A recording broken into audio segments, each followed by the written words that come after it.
AC में सोने वाला मायका, छत पर सोने वाला ससुराल। प्रीति आराम से एसी ऑन करके अपने मखमली बिस्तर पर सो रही थी। तभी उसका अलार्म बजने लगता है और वो इरिटेट होते हुए अलार्म बंद करके कहती है, ओहो, इस अलार्म को तो कहीं पर उठाकर फेंक दूं मैं। सुबह सुबह बजने लगा है और मेरी सारी नींद खराब कर देता है। उसके बाद प्रीति उठ जाती है और अपनी आंखों को मसलते हुए कहती है, लेकिन क्या कर सकते हैं, अगर अलार्म के बताए हुए सही टाइम पर नहीं उठे तो फिर से ऑफिस के लिए लेट हो जाऊंगी और फिर से मेरा चिक चिक करने वाला बॉस इतनी चिक चिक और इतनी बक करेगा ना कि बस उन्हें सुनकर तो मेरे कानों से खून निकल जाएगा। अब प्रीति जल्दी से उठकर बाथरूम में जाती है और नहा धोकर तैयार होती है।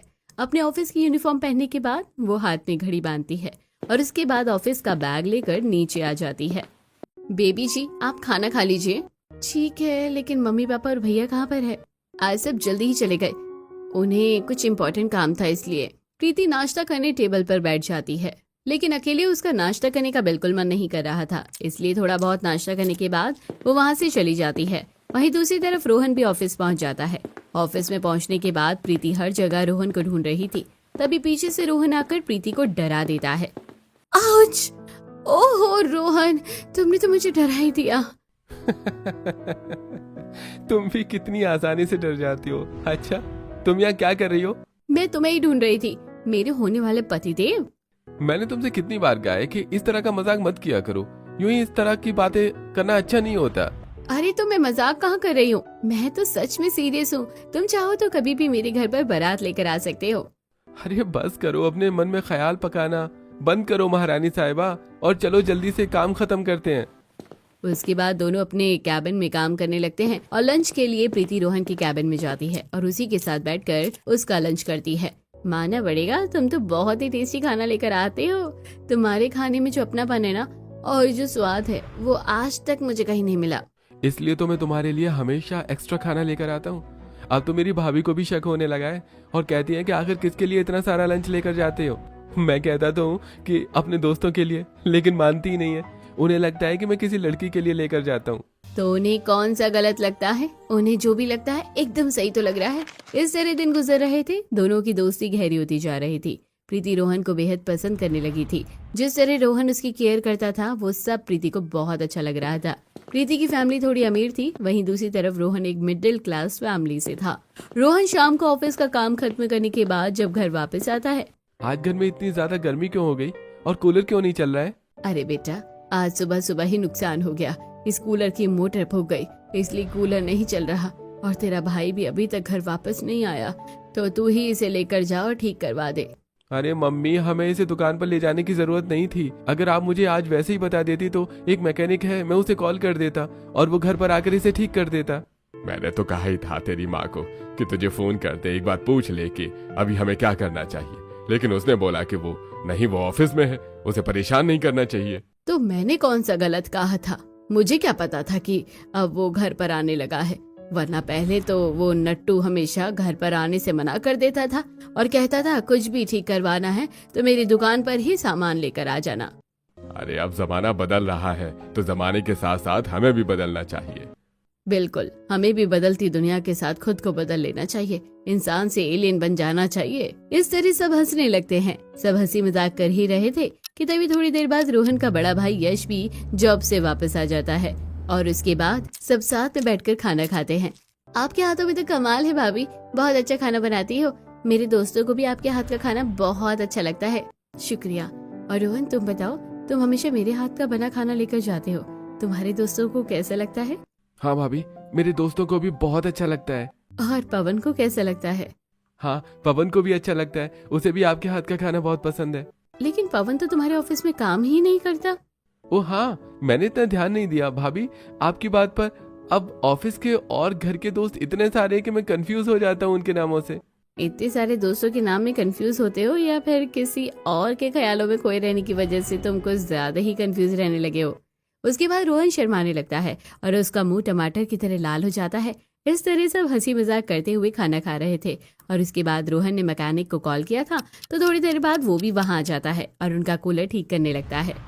देखिए, अभी के लिए तो मैंने आपकी पूरी दूसरी मोटर चेंज कर दी है, क्योंकि वो पुरानी मोटर बिल्कुल ख़राब हो चुकी थी। लेकिन यह मोटर इतनी मजबूत नहीं है, कुछ टाइम तो निकल जाएगा, लेकिन ज्यादा लंबे समय तक रखना मुश्किल है। कोई बात नहीं, कुछ समय तो निकलेगा। यूं ही दिन गुजर रहे थे और फिर एक दिन प्रीति को ऑफिस में एक अवार्ड मिला था, जिसकी वजह से वो बहुत ज्यादा खुश थी। और खुश होते हुए वो घर पर जाकर सबको बताती है, मम्मी पापा देखो, मुझे एम्प्लॉय ऑफ द मंथ का अवार्ड मिला। मुझे सच में यकीन नहीं हो रहा कि ऐसा भी कभी हो सकता था। हाँ ठीक है, अच्छी बात है, इस अवार्ड को जाकर अपने कमरे में रख लो। हाँ, फिलहाल हम चलते हैं, शाम को हम लेट आएंगे। अपने मम्मी पापा के मुंह से सिर्फ इतनी बात सुनकर प्रीति को बहुत बुरा लगता है। उन्होंने ना तो प्रीति को कोई बधाई थी और ना ही कोई शाबाशी, जिसकी वजह से लेकिन क्या हम आज रात को एक साथ मिलकर सेलिब्रेट नहीं कर सकते? आखिर मुझे अवार्ड मिला है तो हम सब आज रात को साथ में बाहर डिनर करने चलेंगे ना, हम खूब एंजॉय करेंगे। माफ करना बेटा, लेकिन आज हम तुम्हारे साथ कहीं नहीं जा सकते।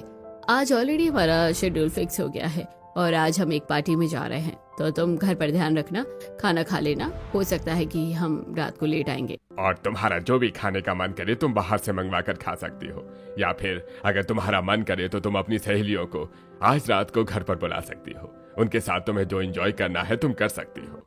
इतना कहकर प्रीति के पेरेंट्स वहाँ से चले जाते हैं, लेकिन ये सब देखकर प्रीति को बहुत बुरा लगता है। उसके बाद प्रीति जब ऊपर अपने फ्लोर पर जा रही थी, तब सामने से उसका भाई रजत आ रहा था। तब प्रीति खुश होकर उसे बताती है, भैया देखो मुझे अवार्ड मिला।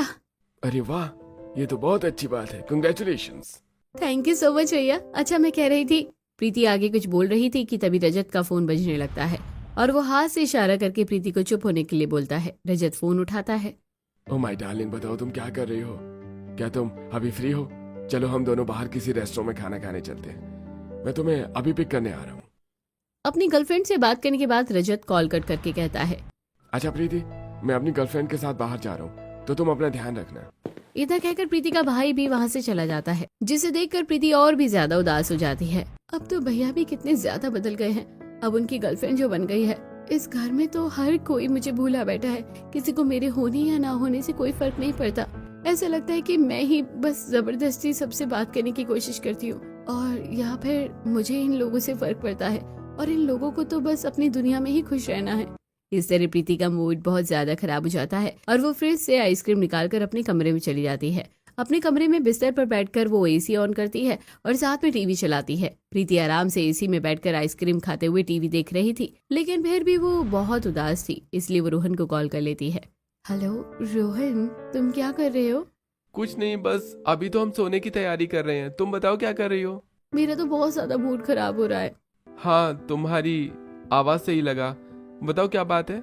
प्रीति रोहन को सारी बातें बता देती है। कोई बात नहीं, तुम्हें इस तरह उदास और परेशान होने की जरूरत नहीं है, मैं हूं ना तुम्हारे साथ। हम दोनों इस संडे को कहीं चलेंगे और खूब एंजॉय करेंगे, या फिर जब भी तुम्हारा मन करे और तुम्हें अकेलापन लगे तो तुम मेरे घर आ सकती हो। इस तरह रोहन अक्सर प्रीति को बहुत ज्यादा सपोर्ट करता था। रोहन भी प्रीति को कहीं ना कहीं पसंद करता था, लेकिन वो अपनी फीलिंग्स को कभी जाहिर नहीं करता था। थोड़ी देर और बात करने के बाद, हाँ मैं तो छत पर सो रहा हूँ। तुम अक्सर छत पर क्यों सोते हो? छत पर सोना कैसा लगता है? छत पर सोना बहुत अच्छा लगता है, खुले आसमान के नीचे काफी मजा आता है इस तरह सोने में। दोनों ढेर सारी बातें करते हैं और उसके बाद सो जाते हैं। प्रीति आराम से अपने एसी वाले कमरे में सो रही थी और फिर वो तैयार होकर ऑफिस जाती है। इस तरह यूं ही दिन गुजर रहे थे। कुछ दिन बाद जब प्रीति रोहन के साथ संडे को बाहर घूमने जाती है, तब वो उसे सारी बातें बताती है। रोहन, मैं तुम्हें बहुत ज्यादा पसंद करती हूँ और तुमसे शादी करना चाहती हूँ। मैं अपनी आगे की जिंदगी सिर्फ तुम्हारे साथ बिताना चाहती हूँ। ये सुनकर रोहन को बहुत बड़ा झटका लगता है। ये तुम कैसी बातें कर रही हो प्रीति? मैं बिल्कुल सही कह रही हूँ रोहन, मैं अपनी जिंदगी तुम्हारे साथ बिताना चाहती हूँ। मैं अपनी जिंदगी में सिर्फ और सिर्फ तुमसे ही शादी करना चाहती हूँ और किसी से नहीं। तो बताओ फिर हम अपने घर पर शादी की बात कब करें? नहीं प्रीति, ऐसा नहीं हो सकता। ये बात सुनकर प्रीति को बहुत दुख होता है। लेकिन क्यों रोहन, तुम ऐसा क्यों नहीं कर सकते? तुम मुझसे शादी करने के लिए कैसे मना कर सकते हो? मुझे माफ करना, लेकिन मैं सच में तुमसे शादी नहीं कर सकता। तुम्हें पता है कि मैं एक मिडिल क्लास फैमिली से आता हूँ और तुम मेरी फैमिली में एडजस्ट नहीं कर पाओगी। बस इतनी सी बात? अरे रोहन, तुम चिंता मत करो, तुम जहाँ भी रहोगे मैं तुम्हारे साथ वहीं पर एडजस्ट कर लूंगी। नहीं प्रीति, तुम्हारे लिए एडजस्ट करना बहुत मुश्किल हो जाएगा। मैं तुम्हें बेसिक फैसिलिटी अभी प्रोवाइड नहीं कर सकता। मेरे घर में तो एसी तक नहीं है और तुम्हें एसी के बिना नींद तक नहीं आती है। मैं तुम्हारे लिए गाना गाना चाहती हूँ।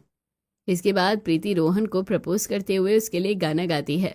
शीश महल ना मुझको सुहावे, तुझ संग सूखी रोटी रोटी भावे, मन मस्त मगन बस तेरा नाम दोहराए, चाहे भी तो भूल ना पाए, मन मस्त मगन बस तेरा नाम दोहराए। उसके बाद, अरे बाबा अब तुम मान जाओ, मैं कह रही हूँ ना, मैं तुम्हारे साथ किसी भी हाल में रहने के लिए तैयार हूँ। ठीक है, अगर तुम कहती हो तो मैं तैयार हूँ। आज हम दोनों अपने घर पर बात कर लेते हैं, उसके बाद जो भी होगा कल हम एक दूसरे को बता देंगे। रोहन घर जाने के बाद ये सारी बातें अपने घर वालों को बताता है, जिसे सुनकर उसकी भाभी एक्साइटेड होकर कहती है, देखा, मैंने तो पहले ही कहा था कि कोई ना कोई लड़की तो है रोहन की जिंदगी में जिसने उसके दिल और दिमाग पर राज किया हुआ है। लेकिन पहले तो रोहन भी मेरी बात मानने को तैयार नहीं था, लेकिन मैं पहले ही समझ गई थी कि कुछ न कुछ तो बातें जरूर है। ऐसे ही नहीं, हर रोज किसी के लिए लंच बॉक्स पैक करवा कर ले जाया जाता था। नहीं भाभी, ऐसा कुछ भी नहीं है। मतलब हाँ, माना कि मैं प्रीति के लिए ही लंच पैक करवा कर ले जाता था, लेकिन वो उस समय सिर्फ मेरी एक अच्छी दोस्त थी। वो तो जो कुछ भी हुआ है अब हुआ है। कोई बात नहीं भैया, आपको इतनी सफाई देने की जरूरत नहीं है, और वैसे भी ये दिल का मामला है, एक दिन में कुछ नहीं होता, जो कुछ होता है बहुत पहले ही हो जाता है।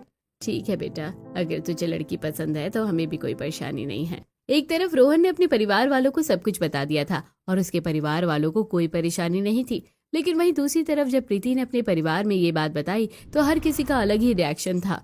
हर कोई बस प्रीति के ऊपर भड़क रहा था। तुम्हें शर्म नहीं आती ये सब करते हुए? और अगर ऐसा कुछ कर भी रही थी तो कम से कम अपने किसी मैचिंग के इंसान के साथ तो करती, किसी गरीब फटीचर के साथ ही क्यों? भला अपनी जिंदगी का इतना अहम फैसला कोई ऐसे थोड़ी ना ले लेता है। तुम्हें जरा सोच समझकर फैसला लेना चाहिए था। तुम्हें अपनी पूरी जिंदगी किसी इंसान और उसके परिवार के साथ बितानी है, तो तुम ऐसे ही किसी भी लड़के के साथ शादी करने का फैसला नहीं ले सकती। बिल्कुल सही कहा तुमने, तो हमारी नाक कटवा दी, लेकिन अभी भी कुछ नहीं बिगड़ा है और बिल्कुल भी देरी नहीं हुई है। तुम अभी इसी वक्त उस लड़के को कॉल करके मना कर दो और बोल दो कि तुमने ये सब बस मजाक में कहा था। बोल दो कि तुम उससे शादी नहीं करना चाहती। ये बात सुनकर प्रीति को बहुत ज्यादा गुस्सा आ जाता है और वो भड़कते हुए कहती है, आप लोग भला मुझे ऐसा करने के लिए कैसे कह सकते हैं? क्या ये सब फीलिंग्स और ये सब आप लोगों के लिए मजाक है? मैंने तो कभी सपने में भी नहीं सोचा था कि आप लोग मुझे ऐसा कुछ कहेंगे। लेकिन चाहे कुछ भी हो, शादी तो मैं सिर्फ और सिर्फ रोहन से ही करूंगी। उसके अलावा मैं किसी और से शादी नहीं करने वाली। देखो, शादी तो तुम्हारी मैं अपनी मर्जी से ही करूंगा और यहाँ तक कि अपने स्टैंडर्ड वाले लोगों के साथ ही करूंगा। रोहन से तुम्हारी शादी नहीं हो सकती। मैं ऐसे गरीब फटीचर घर में तुम्हारा जाना कभी बर्दाश्त नहीं करूंगा। मैंने तुम्हारे लिए कुछ लड़के देखे हैं, उनमें से ही किसी एक को पसंद करके उससे शादी कर लो। हाँ, तुम्हारे पापा बिल्कुल ठीक कह रहे हैं, बल्कि हमने ही देरी कर दी। पहले ही ध्यान देना चाहिए था। कोई बात नहीं, कोई बड़ी बात नहीं है। हम इन सब बातों को भूलकर आगे बढ़ते हैं। वाह मम्मी पापा, आप दोनों तो कमाल करते हो। मेरी जिंदगी में आप लोगों ने कभी इतना इंटरेस्ट नहीं लिया, कभी बाकी चीजों में आपने मुझे शाबाशी नहीं दी और ना ही मेरी कभी मर्जी पूछी। मुझे हर चीज में अकेला छोड़ दिया, और जब मेरी जिंदगी का इतना अहम फैसला है तो आप दोनों कितनी जल्दी अपने रंग बदल रहे हैं। अब आप दोनों को बड़ा इंटरेस्ट आ रहा है, क्योंकि यहाँ पर भी आप लोग मेरे बारे में नहीं सोच रहे, सिर्फ अपने बारे में सोच रहे हैं। आप लोग सोच रहे हैं कि आपका स्टैंडर्ड खराब हो जाएगा, आपकी इमेज खराब हो जाएगी। यहाँ पर भी आप लोगों को मेरी कोई परवाह नहीं है, सिर्फ अपनी ही परवाह है। शादी करूंगी तो मैं अपनी मर्जी से ही। अब मैं अपने फैसले में आप लोगों की दखलंदाजी नहीं होने दूंगी। अगर ऐसी बात है तो अगर तुमने अपनी मन मर्जी की तो याद रखना कि इस घर से हमेशा हमेशा के लिए तुम्हारे रिश्ते नाते खत्म हो जाएंगे। मुझे आप लोगों से और क्या ही उम्मीद हो सकती है? जब तक मैं आपके इशारों पर नाच रही हूँ तब तक मैं आपके लिए ठीक हूँ, और अगर मैंने आज अपनी मर्जी का कुछ कह दिया तो मैं गलत हो गई। कोई बात नहीं, मुझे मंजूर है। उसके बाद प्रीति रोहन को सारी बातें बता देती है और प्रीति रोहन के साथ मंदिर में जाकर शादी कर लेती है, और वहाँ पर रोहन के घर वाले भी मौजूद है। बेटा, तुम इस फैसले से कोई परेशानी तो नहीं है ना? जी नहीं मम्मी जी। इस तरह प्रीति रोहन के घर वालों को अपनाकर रोहन के साथ उसके घर चली जाती है। सभी उसका स्वागत करते हैं और सब प्रीति के साथ बहुत अच्छा व्यवहार कर रहे थे, जिसकी वजह से प्रीति को बहुत अच्छा लग रहा था। अगले दिन सुबह प्रीति की रसोई थी और वो तैयार होकर रसोई में आती है। प्रीति, आज तुम्हारी पहली रसोई है, मैंने सारा सामान निकाल दिया है, तुम्हारा जो मन करे तुम बना सकती हो। इतना कहकर नेहा रसोई से बाहर चली जाती है। अब क्या करूँ, मुझे तो खाने में कुछ भी बनाना नहीं आता। मैं सबको क्या बना कर दूंगी? मुझे तो मैगी भी बनानी नहीं आती। प्रीति परेशान हो रही थी। तभी थोड़ी देर बाद नेहा वापस रसोई में आती है। प्रीति को परेशान देखकर नेहा सब समझ जाती है। उसके बाद नेहा प्रीति की खाना बनाने में मदद करती है। कोई बात नहीं, तुम्हें परेशान होने की जरूरत नहीं है, मैं हूं ना। अब नेहा एक कढ़ाई लेती है और उसके अंदर घी और सूजी डालने के बाद उसे अच्छे से मिक्स करती है। उसके बाद उसमें थोड़ा सा पानी और चीनी डालकर सूजी का हलवा बनाया जाता है। उसके बाद नेहा बाकी खाना बनाने में भी प्रीति की मदद करती है और जब सारा खाना बनकर तैयार हो जाता है तो सभी को परोसा जाता है। सब साथ में बैठकर खाना खाते हैं और खाने की बहुत तारीफ करते हैं। तुमने तो बहुत अच्छा खाना बनाया है बहू। पापा जी, मैंने खाना नहीं बनाया, दीदी ने मेरी इसमें मदद की है। प्रीति तुम भी ना, मैंने तो कुछ भी नहीं किया। उसके बाद भी प्रीति मुझे ही क्रेडिट दे रही है। इस तरह नेहा किसी को भी सच नहीं बताती और ये सब देखकर भी प्रीति को अच्छा लगता है। आज प्रीति का ससुराल में पहला दिन था और उसे सभी से बहुत अटेंशन मिल रही थी। और बताओ प्रीति, तुम्हारी शादी से पहले की जिंदगी के बारे में। भाभी, पहले तो आप मुझे बताओ कि भैया आपको कब पसंद आए थे और क्यों पसंद आने लगे थे। पहली बार प्रीति को एहसास हो रहा था कि उसके परिवार वाले उसकी जिंदगी में इंटरेस्ट ले रहे थे और उसके बारे में जानना चाह रहे थे। जैसा कि उसके परिवार ने पहले कभी कुछ नहीं किया, इसलिए प्रीति को अच्छा लगता है और पहले ही दिन वो अपने ससुराल में बहुत अच्छे से रम जाती है। इस तरह दिन गुजरते हैं और रात को खाना खाने के बाद जब प्रीति देखती है कि सभी बिस्तर लेकर ऊपर छत पर जा रहे हैं। दीदी, ये सब बिस्तर लेकर कहाँ जा रहे हैं? अच्छा, हम सब ऊपर जा रहे हैं, हम सब ऊपर साथ में छत पर सोएंगे। इतना कहकर नेहा बिस्तर लेकर छत पर चली जाती है और प्रीति सोचती है, हाँ मुझे याद है कि रोहन जी भी हमेशा बताते थे कि वो अक्सर छत पर सोते थे। चलो मैं भी कुछ नया एक्सपीरियंस करने वाली हूँ, देखते हैं कि कैसा होगा। उसके बाद प्रीति भी छत पर सोने चली जाती है। सभी ने ऊपर छत पर बिस्तर बिछाया हुआ था और पहले तो सब थोड़ी देर बहुत सारी बातें करते हैं और सब अपनी अपनी अलग अलग कहानियां सुना रहे थे। तो इस तरह मुझे पता चला कि वहां पर कोई भूत नहीं था और बल्कि ये सब तो सिर्फ अफवाहें फैल रही थी। लेकिन इस वजह से मैं और मेरा दोस्त इतना ज्यादा डर गए थे कि हमने तो सोच लिया था कि आज तो हमारा भूत से आमना सामना होगा और उसके बाद सीधा परमात्मा से। मानना पड़ेगा, आप हमेशा बहुत जल्दी डर जाते हो। अरे मेरे साथ एक किस्सा क्या हो गया, इसका मतलब ये नहीं है कि मैं बहुत जल्दी डर जाता हूँ, ऐसा कुछ भी नहीं है। बिल्कुल जैसे आपके पीछे अभी एक चुड़ैल खड़ी हो। यश घबरा जाता है और पीछे मुड़कर देखता है कि जिस पर नेहा फिर से हंसती हुई कहती है, देखा, मैंने तो कहा था कि आप बहुत जल्दी डर जाते हो। मैं डरा नहीं था, बस ऐसे ही देख रहा था। वैसे भाभी भैया की एक एक बात से वाकिफ हो चुकी है। हाँ, ये तो बचपन से ही ऐसे ही डरता आ रहा है, अब तो फिर भी पहले से बहुत सुधर गया है। मैंने कहा ना मैं नहीं डरता, बिना वजह आप लोग मेरा नाम खराब कर रहे हो। हाँ हाँ भैया ठीक है, हमने मान लिया कि आप नहीं डरते। इस तरह हर कोई हंसी मजाक करते हुए एक दूसरे के साथ बातें करते हुए छत पर सो जाया करते थे।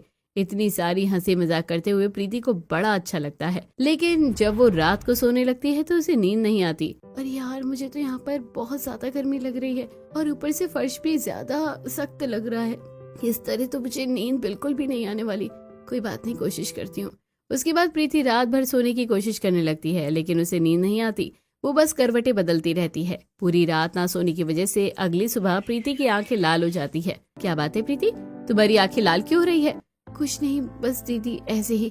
प्रीति किसी को कुछ नहीं बताती क्योंकि उसे लग रहा था कि ऐसा कहना ठीक नहीं होगा। उसके बाद प्रीति नेहा के साथ मिलकर घर के सारे काम करती है। हालांकि प्रीति को घर के काम करने में काफी परेशानी हो रही थी और उसके लिए ये सब नया भी था, लेकिन वो सब कुछ सीखना चाह रही थी। वो चाह रही थी कि वो जल्दी ही इस घर के माहौल में डल जाए। शाम को खाना बनाते समय, वाह प्रीति, मानना पड़ेगा, तुमने तो कितनी जल्दी खाना बनाना सीख लिया। सब आपका ही कमाल है दीदी, आपने ही मुझे सब सिखाया है, वरना तो मैं कहाँ कुछ कर पाती। उसके बाद दोनों देवरानी जेठानी मिलकर खाना बनाती है और रात को सब खाना खाने के बाद फिर से छत पर सोने चले जाते हैं और लाइट चली जाती है। तो उनके पड़ोसी भी आज रात को छत पर सोने के लिए आ गए थे और वो छत पर से ही एक दूसरे से बातें कर रहे थे। आज तो शांति, ऊपर बहुत ठंडी हवा चल रही है, ऊपर से लाइट भी चली गई, तो हमने सोचा क्यों ना आज हम भी छत पर सोने चलते हैं। हाँ, तुमने सही किया, ऊपर सोने का मजा ही अलग है। लाइट नहीं है इसलिए हमारा भी छत पर रखा हुआ कूलर अभी चल नहीं रहा, लेकिन शुक्र है कि आज अच्छी हवा चल रही है। हाँ, इसलिए आज हम छत पर आराम से सो पाएंगे। सब आपस में बातें कर रहे थे, लेकिन प्रीति, पता नहीं आज भी मुझे नींद आएगी या नहीं। कोई बात नहीं, अभी सब नया है इसलिए शायद मुझे एडजस्ट करने में परेशानी हो रही है, लेकिन धीरे धीरे बाकी सब की तरह मुझे भी तो ठीक लगने लगेगा। प्रीति ऐसा सोचते हुए खुद को समझाती है और उसके बाद बाकी सबके साथ छत पर सो जाती है। लेकिन आज भी प्रीति बहुत ज्यादा परेशान हो गई थी। उसे बहुत सारे मच्छर काट रहे थे। अरे यार कितने सारे मच्छर हैं, यहाँ पर काट काट कर तो पूरे मेरे शरीर पर दाने कर दिए। इस तरह प्रीति मच्छरों से परेशान हो रही थी और ऊपर से उसे छत पर सोने में गर्मी भी लगती थी। यूं ही कुछ दिन गुजर जाते हैं, लेकिन प्रीति को फिर भी छत पर सोने की बिल्कुल भी आदत नहीं हो रही थी। क्या बात है प्रीति, आजकल तुम्हारा चेहरा बिल्कुल भी ठीक नहीं लग रहा। कुछ नहीं दीदी, कितनी बार कहा है कि मैं ठीक हूँ। ऐसे गुस्से में जवाब देकर प्रीति वहां से चली जाती है। अरे इसे क्या हो गया। अब फिर से रात को प्रीति को सभी के साथ छत पर सोने जाना पड़ता है। एक तो पूरा दिन प्रीति घर का काम करते हुए ऊपर से छत पर सोने जाती है तो उसे बिल्कुल नींद नहीं आती है। आज रात को प्रीति फिर भी थोड़ी देर सो जाती है, लेकिन फिर से मच्छरों की आवाज और मच्छरों के काटने से वो उठ जाती है। इन मच्छरों का तो मन कर रहा है कि उठाकर फेंक दो या इन्हें मसल कर रख दूं। एक तो वैसे ही इतनी ज्यादा गर्मी है और ऊपर से गर्मी में बड़ी मुश्किल से एडजस्ट कर रही हूँ, लेकिन इनका भिनभिनाना खत्म ही नहीं होता है। जब देखो कान में ची ची ची ची करते रहते हैं। आज प्रीति इतनी उदास और इरिटेट हो गई थी कि वो गुस्से में उठकर छत से नीचे आ जाती है। पहले मेरी जिंदगी कितनी अच्छी थी। सीमा, मेरा खाना मेरे कमरे में ही ले आना, आज बहुत गर्मी है। मैं आराम से एसी में टीवी देखते हुए खाना खा लूंगी। प्रीति अपने कमरे में चली जाती है और एसी चलाने के बाद आराम से बिस्तर पर बैठकर खाना खा लेती है। वो अक्सर एसी में अपने बिस्तर पर आराम से सोती थी। अब प्रीति बहुत ज्यादा परेशान हो गई थी, इसलिए वो इस बारे में रोहन से बात करती है। देखो, मैं छत पर नहीं सो सकती, मुझे बहुत परेशानी होती है। मुझे मेरे कमरे में कूलर लगवा दो, मैं अपना यहीं पर आराम से सो जाऊंगी। तुम्हें पता है ना प्रीति कि मैं ऐसा नहीं कर सकता। मैंने तुम्हें पहले ही बता दिया था कि मुझे हर महीने एक लोन भरना होता है और सैलरी का ज्यादा हिस्सा वहीं पर जाता है। अभी तो हम ऐसा करने के बारे में बिल्कुल नहीं सोच सकते। तो फिर मैं क्या करूं? मैं कब तक ऐसे ही परेशान होती रहूंगी? अब मुझसे और एडजस्ट नहीं हो रहा है। मुझे रात को बिल्कुल नींद नहीं आती है, मैं परेशान हो गई हूँ। मैं मानता हूँ, लेकिन तुम प्लीज थोड़े टाइम के लिए एडजस्ट कर लो। धीरे धीरे तुम्हें भी हमारी तरह आदत हो जाएगी, लेकिन प्लीज समझो, अभी मैं कुछ नहीं कर सकता। इतना कहकर रोहन वहाँ से चला जाता है, जिसके बाद प्रीति को और ज्यादा गुस्सा आ जाता है। कितनी आसानी से बोल दिया कि मैं अभी एडजस्ट कर लूं और अभी कुछ नहीं कर सकते इसमें। अरे मैं भला कब तक एडजस्ट करती रहूंगी और हमेशा ही क्यों एडजस्ट करूं? इस तरह प्रीति का पारा काफी हाई रहने लगता है। वो रात को छत पर सोने तो जाती, लेकिन ना तो उसे नींद आती और ना ही उसे अब शांति मिल रही थी। प्रीति छत पर सबके साथ सोने के लिए जाती थी, लेकिन अंदर ही अंदर उसका गुस्सा उबल रहा था। बस बहुत हो गया, इस छत पर सोना मेरे बस की बात नहीं है। अब मैं बिल्कुल भी एडजस्ट नहीं करूंगी। अब तो एडजस्ट इन लोगों को करना होगा। उसके बाद अगले दिन से ही प्रीति किसी से सीधे मुंह बात नहीं करती थी। अब जब भी कोई कुछ बोलता तो वो सीधा भड़क जाती। अरे बेटा, तुम एक बार बाजार से सामान ले आओ। क्यों मम्मी जी, मैं ही बाजार से जाकर सामान क्यों लेकर आऊंगी? मैं कहीं नहीं जाने वाली। जिसको जो सामान लाना है खुद लेकर आएगा। शांति को ऐसा खरा जवाब देने के बाद प्रीति वहाँ से चली जाती है। अरे आजकल इस बहू को क्या हो गया है, कभी भी सीधे मुंह बात ही नहीं करती है। मुझे भी नहीं पता मम्मी जी कि प्रीति को क्या हो गया है। उसके बाद शाम को जब रिया प्रीति से कुछ कहती है, भाभी क्या आपने देखा कि मेरी ब्लैक वाली ड्रेस कहाँ रखी है? मुझे कहीं मिल नहीं रही है। मैंने क्या ठेका लिया हुआ है क्या तुम्हारी हर चीज को संभालने का? क्या तुम अपनी चीज का ध्यान खुद नहीं रख सकती? अगर कोई चीज नहीं मिल रही तो पहले ही उसको संभाल कर रखना चाहिए था ना। हाँ भाभी सॉरी, लेकिन आप इतना गुस्सा मत होइए। तुम कहना क्या चाह रही हो? मैं बेवजह कुछ भी कर रही हूँ? अरे मेरी तो किस्मत ही फूट गई जो मैं इस घर में शादी करके आई हूँ। पीछे खड़ा रोहन ये सारी बातें सुन लेता है। तुम कहना क्या चाहती हो कि यहाँ आने के बाद तुम्हें परेशानी हो रही है और तुम यहाँ खुश नहीं हो? जब पता है उसके बाद भी मुझे कोई यहाँ समझ ही नहीं रहा है। अरे अपने मायके में कितने आराम से मैं एसी वाले कमरे में अपने मखमली बिस्तर पर सोती थी, लेकिन तुमसे शादी करने के बाद तो मैं फंस गई हूँ। मेरे मम्मी पापा ने सही कहा था। अगर ऐसा ही था तो क्यों शादी की थी मुझसे? तुम्हें बहुत शौक चढ़ रहा था ना मुझसे शादी करने का। मैं तो तुमसे पहले ही मना कर दिया था। तुम्ही ने गाना गाया था कि शीश महल ना तुमको सुहाए, तब तो सूखी रोटी खाने के तुमने वादे किए थे। अरे मेरी मति मर गई थी जो मैंने ऐसा किया। मेरी ही बुद्धि भ्रष्ट हो गई थी, लेकिन अब असलियत दिख रही है। सिर्फ सूखी रोटी खाने से काम नहीं चलता, बाकी चीजें भी मायने रखती हैं। तुम आखिर मेरे लिए क्या कर रहे हो? क्या तुम मेरी एक छोटी सी ख्वाहिश पूरी नहीं कर सकते? पूरा दिन तुम्हारे घर का काम करती हूँ और मुझे रात को चैन से सोने को भी नहीं मिलता। तुम मेरे लिए सिर्फ एक एसी नहीं लेकर आ सकते तो तुम जिंदगी में क्या ही लाओगे? मैंने तो तुम्हें पहले ही कहा था कि अभी हमारे घर में प्रॉब्लम चल रही है। 1 साल तक मैं एडजस्ट नहीं कर पाऊंगा, तो प्लीज तुम 1 साल तक एडजस्ट कर लेना। लेकिन नहीं, तुम तो बस हमें जलील कर रही हो। इस तरह उन दोनों की लड़ाई हो जाती है और घर के बाकी सदस्य जाकर उनकी लड़ाई सॉल्व करते हैं। आज प्रीति ने रोहन को कुछ ज्यादा ही बोल दिया था, जिसके बाद रोहन को गुस्सा आता है। इसके बाद रोहन इंस्टॉलमेंट पर प्रीति के कमरे में एक एसी फिक्स करवा देता है। 2 आदमी वहां आते हैं और प्रीति के कमरे में एसी फिक्स करके चले जाते हैं। अब तो खुश हो, अब तुम यहाँ पर आराम से सो सकती हो। अब मुझे तुमसे कोई लेना देना नहीं है। रोहन गुस्से में वहां से चला जाता है। अरे मुझे ताना मार के कैसे जा सकते हो, अभी बताती हूँ। प्रीति कमरे से बाहर रोहन से बात करने जाती है, लेकिन वो छुप कर परिवार वालों की बात सुन लेती है। बेटा, तुम बहू को ऐसा नहीं बोल सकते, इसमें बहू की कोई गलती नहीं है, तुम्हारी गलती है। अगर हमें पहले से ही पता होता कि बहू को छत पर सोने में परेशानी हो रही है तो हम इतनी लड़ाई कभी आगे बढ़ने नहीं देते। छत पर सोना हमारी मर्जी है, हम बहू के साथ जबरदस्ती नहीं कर सकते। बिल्कुल रोहन, यहाँ हमारी ही गलती है। प्रीति अपना घर परिवार सब कुछ छोड़कर तुम्हारे लिए यहाँ आई है और उसने तुमसे सिर्फ एक ही चीज मांगी है, तो उस चीज को पूरा करना हमारा फर्ज बनता है। हाँ, मुझे अच्छे से पता है, लेकिन मुझे सिर्फ इस बात की नाराजगी है कि प्रीति ने गुस्से को अपनाया। वो चाहती तो प्यार से भी मुझे कुछ दिन समझाकर बात मनवा सकती थी। उसने अचानक से सबके साथ गुस्सा और बदतमीजी के साथ में उसने हमें जलील किया, अपने मायके से कंपेयर करके। मुझे बस प्रीति की यही बात बहुत ज्यादा बुरी लगी। भैया, भाभी पिछले 1 महीने से एडजस्ट करने की कोशिश कर रही थी। वो रात भर सो नहीं पाती थी और कई दिनों से उनकी नींद भी पूरी नहीं हो रही थी, जिस वजह से वो बहुत चिड़चिड़ी हो गई थी। कोई बात नहीं, ऐसी बातें होती रहती हैं। अगर हम भाभी को नहीं समझेंगे तो कौन समझेगा? आखिर हम उनका परिवार है। आपको भाभी के साथ रहना चाहिए। ये सब सुनकर प्रीति की आंखों में आंसू आ जाते हैं। प्रीति अपने कमरे में जाकर, मैं भी कितनी पागल हूँ जो सबको इतना हर्ट कर रही हूँ और सब मेरे बारे में कितना सोच रहे हैं। रात को जब सब खाना खाकर सोने की तैयारी करते हैं तब रोहन वहाँ आता है। मुझे माफ कर दीजिए, मुझे ऐसा नहीं करना चाहिए था। कोई बात नहीं, इसमें तुम्हारी गलती नहीं है, हमारी ही गलती है। हमें तुम्हारे बारे में सोचना चाहिए था। अभी तुम टेंशन मत लो और आराम से सो जाओ।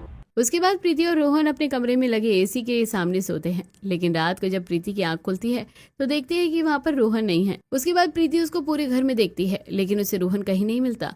और जब वो छत पर जाकर देखती है तो रोहन वहाँ पर पूरे परिवार के साथ छत पर सो रहा था। अगर इन्हें परिवार के साथ ही रहना था तो मुझे डायरेक्ट बोल देते, इस तरह बात घुमाने की क्या जरूरत थी। उसके बाद प्रीति गुस्से में नीचे चली जाती है और जब सुबह रोहन कमरे में आता है तो वो उसे सारी बातें बोलती है। अगर आपको इतनी परेशानी थी तो मुझे पहले बोल देते। माफ करना प्रीति, लेकिन मेरी मजबूरी थी कि मैं घर में एक्स्ट्रा पैसे इसलिए नहीं खर्च कर पा रहा था क्योंकि पिछले साल पापा की तबीयत बहुत खराब हो गई थी, जिसकी वजह से हमने लोन लिया था और वही लोन चुकाने के लिए हम पैसे बचाते हैं। और दूसरी बात, पूरा परिवार जब छत पर सो रहा है तो मैं कैसे अकेले एसी में सो सकता हूँ? मैं अपने परिवार के बिना ऐसा नहीं कर सकता। परिवार तो बराबर का होता है ना। इतना कहकर रोहन वहां से चला जाता है और वो बात प्रीति को बहुत बुरी लगती है। इसलिए प्रीति सभी को सरप्राइज देने के लिए अपनी पर्सनल कलेक्शन की मदद से सभी के कमरे में एसी लगवा देती है और छत पर एक नया कूलर लगवा देती है। इसके बाद वो सभी से माफी मांगती है। मैंने आप लोगों के साथ बहुत गलत किया, मुझे माफ कर दीजिए। नहीं बेटा, तुम्हें हमसे माफी मांगने की कोई जरूरत नहीं है और तुम्हें इतना खर्चा करने की जरूरत नहीं थी।